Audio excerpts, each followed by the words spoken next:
Joining me now to talk more about this is Brandon Marcello, college football reporter for CBS Sports. Good morning. Good morning. How are you? It's great to have you on the show this morning. Thank you. So let's kick off this conversation, pun intended, by discussing the game at hand. What should we expect when the teams take the field on Monday? Well, you got two teams, as you said, that took the most difficult path that's possible going to the national championship game. And really, two blue blood programs in college football. They've combined for 21 national championships in their history, but also teams that not a lot of people believe could make it to the national championship game.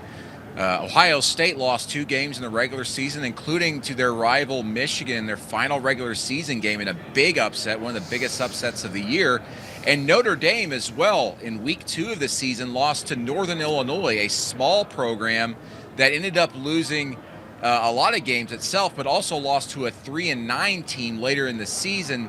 But Notre Dame had no room for error. They had to win out, and now they come into this national championship game with the country's longest winning streak, and doing so with an impressive defense. Both teams top 2 in the nation defensively, carried by those defenses. But Ohio State, they've been explosive offensively here lately, especially in the playoff, and that's really what's got them rolling here into Monday night's game. And Brandon, in the old 4-team college football playoff format, both of these teams wouldn't have even made it. Notre Dame is the 7th seed and Ohio State is the 8th seed. Do you believe in its first year the format worked?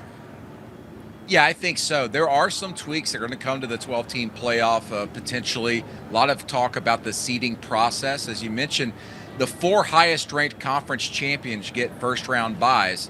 And as a result, a program like Notre Dame, which is an independent and not in a conference, will always, no matter what, if they make the playoff, have to play a first-round game because they're not in a conference and have an opportunity to win a conference championship. So there's talk about just ranking the teams 1 through 12 and then putting the top 4 teams, no matter what conference they're in or even if they are in a conference, giving them a first-round bye. There's a lot of talk about that.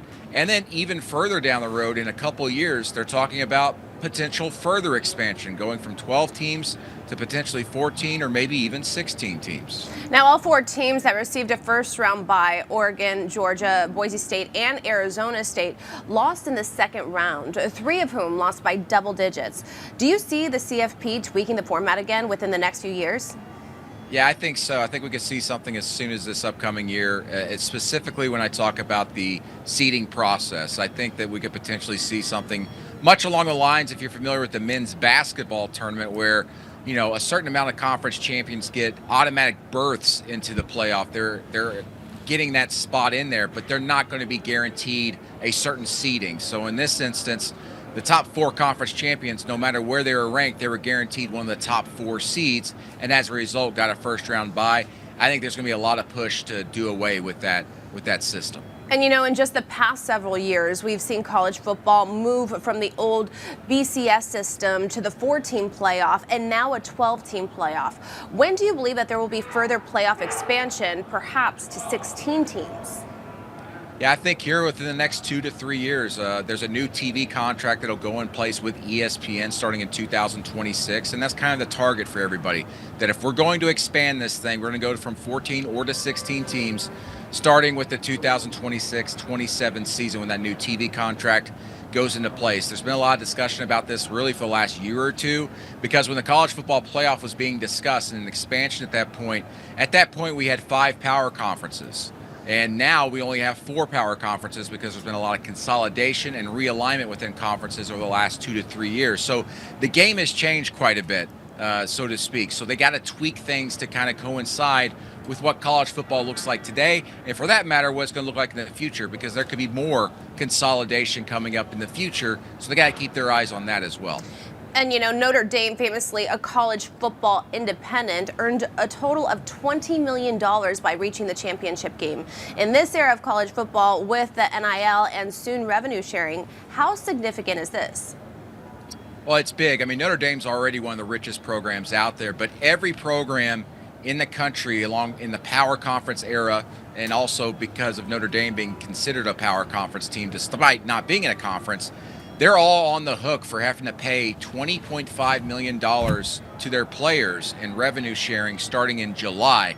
And that's a lot of money, even for these programs that have $120+ million in revenue every year, because this is an absolute new line item in the books for them. And they're not really prepared for it over the last couple of years. So a lot of programs out there are asking their boosters to kind of donate money to funds to help coincide with all this and kind of offset it. And not a lot of programs out there are going to be able to meet that minimum, so to speak, that everybody's wanting to hit. And so I should say minimum, I should say maximum. Everybody's wanting to pay the full share there to football, a lot of it to football. And as a result, a lot of these programs are kind of just scratching by, trying to figure out how to get the money along. So Notre Dame is not going to have any problem paying folks because they are one of the richest programs out there. But getting $20 million from the college football playoff or making it this far certainly helps things and helps them really for the future as well, as they kind of put some money back just in case things go up even further, the price to play football. And now, Brandon, before we go, I have to get your prediction. Who do you think is going to win Monday's game? I think Ohio State will end up winning it. They're the more talented roster. It's the richest roster in college football remaining right now. They spent about $20 million on their roster. Notre Dame's defense, though, I've been very impressed with them. Right now, I'm going to say Ohio State because they're so explosive offensively. But if you're following the odds makers in Las Vegas, I think potentially I'm leaning toward Notre Dame covering that small spread right now in a close game, but Ohio State pulls it out. Well, I'm definitely going to be talking to my brothers about this because they're in Vegas right now, probably placing their bets. Brandon, it was great to have you. Brandon Marcello, college football reporter for CBS Sports.